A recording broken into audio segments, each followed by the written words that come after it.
Bismillahirrahmanirrahim. Assalamualaikum warahmatullahi wabarakatuh. Perkenalkan, nama saya Ahmad Taufik Amudin dengan NIM 40119006. Akan menjelaskan tentang jual beli valuta asing atau ASOR. Pengertian ASOR yaitu adalah secara bahasa memiliki arti kelebihan, tambahan dan menolak. Sedangkan secara terminologi, ASOR adalah pertukaran dua jenis barang berharga atau jual beli uang dengan uang atau uang dengan suatu negara dengan mata uang negara lain. Tujuan yang pertama sebagai transaksi pembayaran, yang kedua untuk mempertahankan daya beli, yang ketiga dapat mengirimkan uang ke luar negeri, yang keempat untuk memperoleh keuntungan, yang kelima untuk memudahkan belanja. Kemudian mekanisme atau cara kerja. Yang pertama ada serah terima barang terjadi di tempat transaksi saat itu sebelum berpisah. Yang kedua tidak ada khiyar. Yang ketiga tidak boleh ada syarat yang menyebabkan penundaan dalam serah terima. Dan yang keempat harus senilai. Kemudian rukun. Yang pertama ada penjual atau al-bai. Yang kedua ada pembeli atau al-mustari. Yang ketiga mata uang yang diperjualbelikan atau objek. Yang keempat nilai tukar atau si'rus sarf. Dan yang kelima ijab qabul atau jihad. Kemudian prinsip-prinsip. Yang pertama ada tidak untuk spekulasi atau untung-untungan. Yang kedua ada kebutuhan transaksi untuk berjaga-jaga atau simpanan.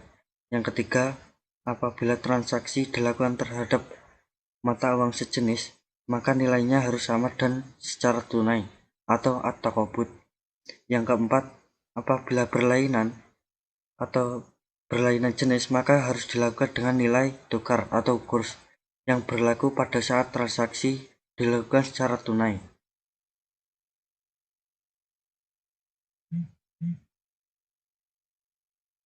Kemudian kritik terhadap undang-undang atau peraturan lainnya tentang jual beli valuta asing.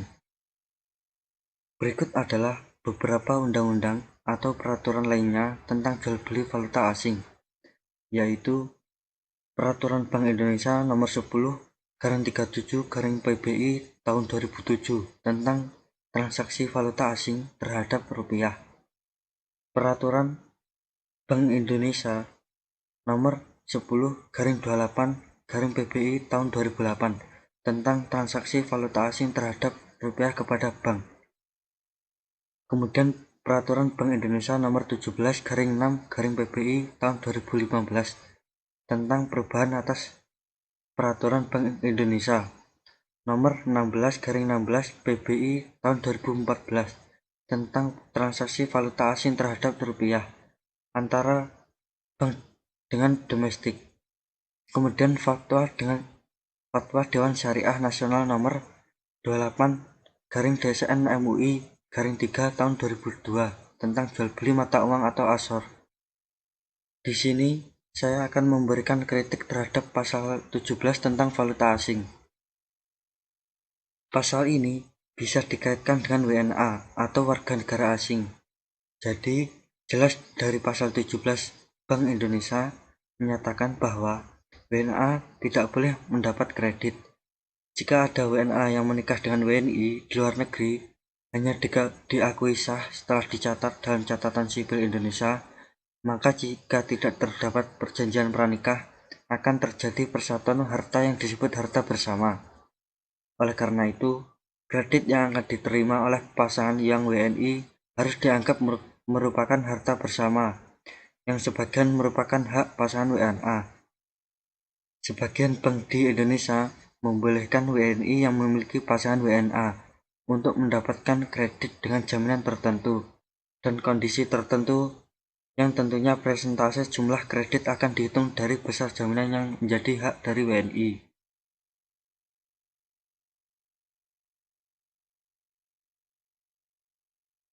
Kemudian, pandangan ulama dan tokoh terhadap jual beli valuta asing.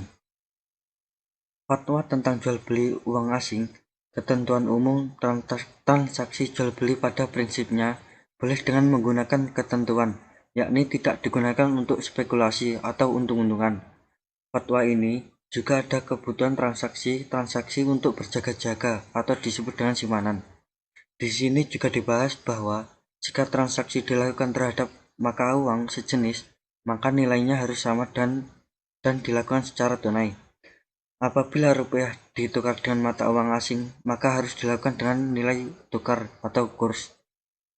Apabila transaksi dilakukan terhadap mata uang sejenis, maka nilainya harus sama dengan sejenis, seperti memperjualkan emas dengan emas atau emas dengan perak, baik berupa perhiasan maupun mata uang. Terkait dari fatwa tersebut berkaitan dengan jual beli uang atau asaf adalah suatu proses di mana seseorang menyarankan uang kepada pembeli atau orang lain.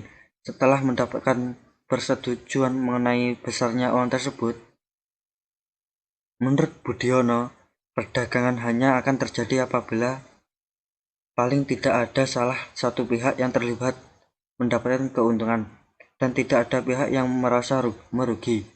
Jadi, motif pertukaran dalam perdagangan adalah mendapatkan kemanfaatan. Saat melakukan tukar-menukar uang sejenis atau berbeda disyaratkan serah terima harus sudah terjadi sebelum kedua belah pihak meninggalkan transaksi dan tidak boleh menunda pembayaran. Kalau tidak, transaksi tersebut hukumnya tidak sah. Menurut Hamdi Hadi, valuta asing adalah mata uang asing yang difungsikan sebagai alat pembayaran untuk membiayai transaksi ekonomi keuangan internasional dan juga mempunyai catatan kurs resmi pada bank sentral. Menurut Kordowi, prinsip syarat jual beli mata uang adalah kontan. Dengan demikian, transaksi jual beli mata uang dilakukan secara bertangguh, baik pada transaksi spot dan forward.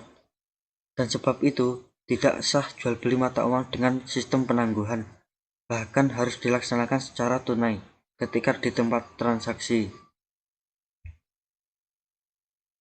Tujuan dari keharusan tunai dalam akad al-sarf adalah menghindari horor yang terdapat dalam riba. Sekian dari saya, apabila ada kurangnya saya mohon maaf.